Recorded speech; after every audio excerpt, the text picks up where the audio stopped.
Այն ինչ կատարվում է հիմա այստեղ անհավատալի է, Ադրբեջանի եւ Հայաստանի առաջնորդները միավորվել են կիսելու մարդկային եղբայրության Զայեդ մրցանակն ի նշան Հայաստանի եւ Ադրբեջանի միջև կնքված խաղաղության համաձայնագրի։ Աբու Դաբիում մրցանակաբաշխության ժամանակ իր ելույթը այսպես է սկսել վարչապետ Նիկոլ Փաշինյանը։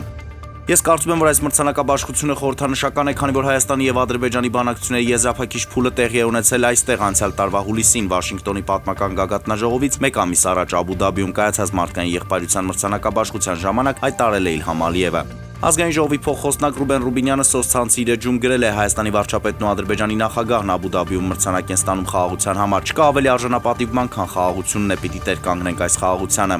Ադրբեջանական ԶԼՄ-ների տեղեկություններով այսօր Ադրբեջանի տարածքով Ռուսաստանից հացահատիկով բեռնված 8 վագոն կուղարկվի Հայաստան, նշենք, որ Ռուսաստանից հացահատիկով բեռնված վերջին երկաթուղային վագոններն Ադրբեջանից Հայաստան են ուղարկվել փետրվարի 1-ին։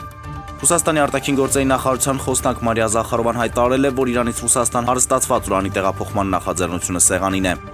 Մադրիդի Ռեալի ֆրանսիացի արձակվող Կիլիան Մբապեն վստահ քայլերով մոտենում է 21-րդ դարում թոփ 5 լիգաների պատմական ռեկորդին 11 մետրանոցներից խփած գոլերի քանակով։